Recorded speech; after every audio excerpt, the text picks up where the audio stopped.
Olá, seja muito bem-vindo ao canal. Se acomoda, pega a pipoca e bora pro vídeo. Hoje contaremos um pouquinho da história da TV brasileira, que começou lá nos anos 50, com o visionário e entusiasta Assis Chateaubriand. Antes de começar, gostaria de pedir para você se inscrever no canal e ativar o sininho, assim o YouTube te avisa sempre que colocarmos vídeos novos.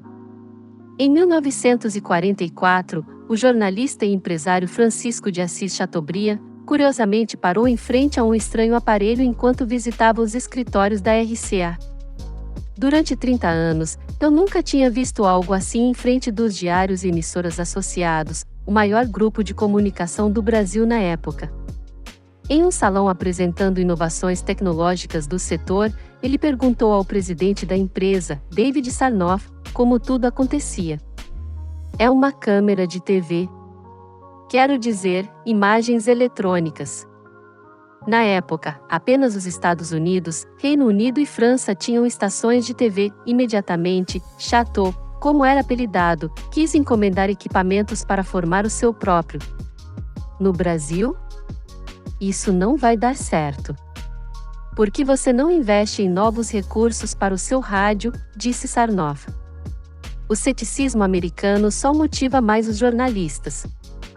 5 anos depois, na radiodifusora de São Paulo, no bairro de Sumaré, em São Paulo, Chateau tira giz e uma fita métrica do bolso e identifica a área que será reformada para abrigar a primeira rádio do Brasil, e, quase, não da América Latina.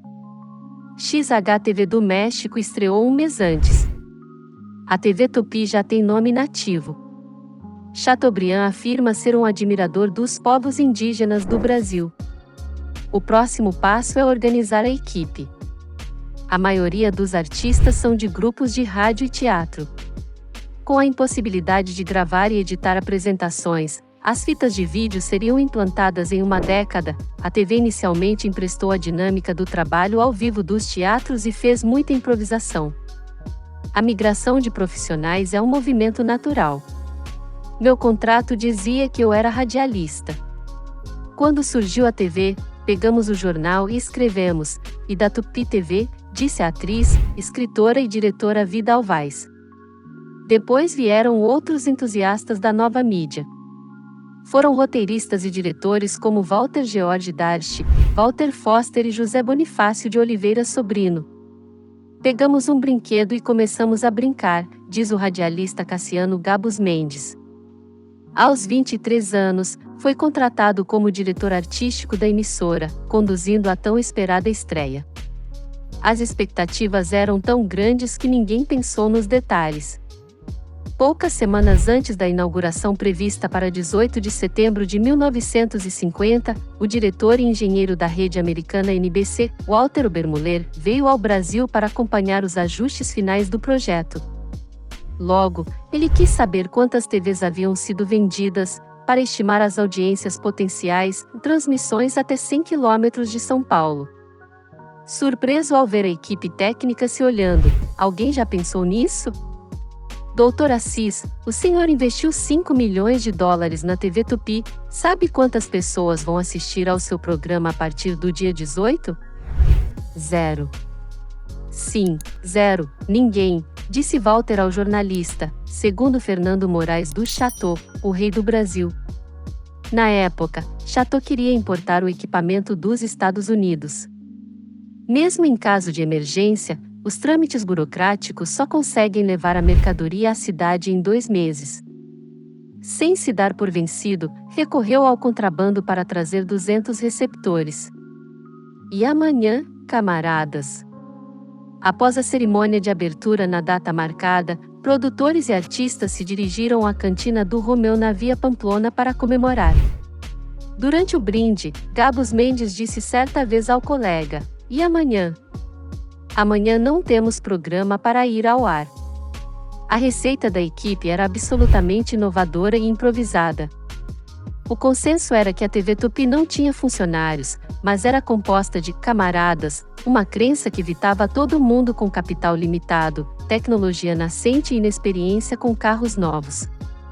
Uma das primeiras tarefas que tiveram que aprender foi criar e produzir atrações adequadas para o período das 20 horas às 23 horas, quando a emissora estava no ar mais cedo. Grandes sucessos foram chegando. Entre eles estão o humorístico Rancho Alegre, com Mazzaropi, o Grande Teatro Tupi, com teledramaturgia, o jornalista repórter Esso, Testemunha da História, O Céu é o Limite, quiz show liderado por Aurélio Campos, autor de Absolutamente Certo. Na década de 1960, o slogan da TV Tupi era: onde tem receptor de TV, tem imagem de canal conjunto, e após sua estreia, as rádios do grupo se espalharam por todo o país. A televisão tornou-se parte integrante da vida nacional e atraiu anunciantes. Poucos anos antes de sua morte, em 1968, Chato optou por dar continuidade aos diários e emissoras associadas através de um condomínio de 22 pessoas. A situação financeira do grupo estava indo de mal a pior. Aos poucos, profissionais e patrocinadores foram indo trabalhar na concorrente TV Record, inaugurada em 1953, Globo, 1965, e Bandeirantes, 1967. Ao longo da década de 1970, novelas como A Viagem, 1976, continuaram a brilhar nas telas de Tupi. Em 1980, os atrasos salariais fizeram com que 2.000 funcionários entrassem em greve. Não à toa, o episódio Como Salvar Meu Casamento é conhecido internamente como Como Salvar Meus Pagamentos. Após a crise, o governo Figueiredo não renovou o contrato de aluguel e, em 18 de julho de 1980, Tupi, que tinha menos de 30 anos, saiu do ar. Em meio aos gritos de ex-funcionários, os equipamentos foram retirados e lacrados.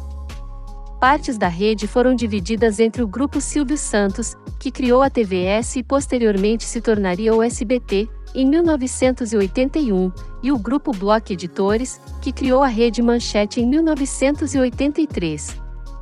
As novelas surgiram com o diretor Walter Foster tentando atrair o público feminino. A primeira, Sua Vida Me Pertence, 1951, ensaiava um trio amoroso, o próprio diretor galã, com a atriz Lia de Aguiar interpretando a jovem, Vida Alvi Vida Alves interpreta o outro. Os personagens de Foster e Vader Alves ficaram juntos no final do episódio, união selada pelo primeiro beijo da televisão nacional. A novela precisava ter um plus, e foi aí que Foster teve a ideia de um beijo. Conselho de administração, disse Vader. Em 1952, Gabus Mendes decidiu que queria focar em crianças e jovens. Aproximou-se da companhia de teatro Teatro Escola de São Paulo, de propriedade do psiquiatra e educador Júlio Gouveia e sua esposa, Tatiana Belink. O casal havia acabado de fundar o Fábulas Animadas, que foi um grande sucesso ao reunir histórias da literatura clássica. Inicialmente, o público pediu um programa de drama brasileiro. A dupla deu então um espetáculo de O Sítio do Pica-Pau Amarelo, de Monteiro Lobato. Após o primeiro show, os telefones da estação continuaram tocando, pois todos queriam saber sobre o que seriam os shows futuros. Por 13 anos, o sítio permaneceu nas ondas da TV Tupi. Júlio e Paulo escreveram os roteiros e Júlio dirigiu o espetáculo. Tatiana é uma escritora brasileira de livros infantis. Ela diz que escrevia de madrugada porque tinham muito trabalho o dia todo, mas colocou entre aspas porque as pessoas no tempo como o deles estavam ocupadas e não se cansavam. Assim, a emissora apontou o caminho da produção televisiva brasileira. A Rede Chato também iniciou a transmissão em cores no país em 1972. A maior parte da história da TV Tupi foi pioneira, impulsionada pelo espírito aventureiro de Assis Chateaubriand. Mas à medida que os equipamentos se difundiram, o carro ganhou forma muito mais tarde, diz Eugênio, professor da Escola de Comunicações e Artes da USP. Butch. A TV brasileira é uma das mais difundidas, produzidas e exportadas do mundo. E há muito conteúdo de alta qualidade nesse meio. E o vídeo foi esse. Se gostou, deixa um like e se inscreva no canal. Vou ficando por aqui e até o próximo vídeo.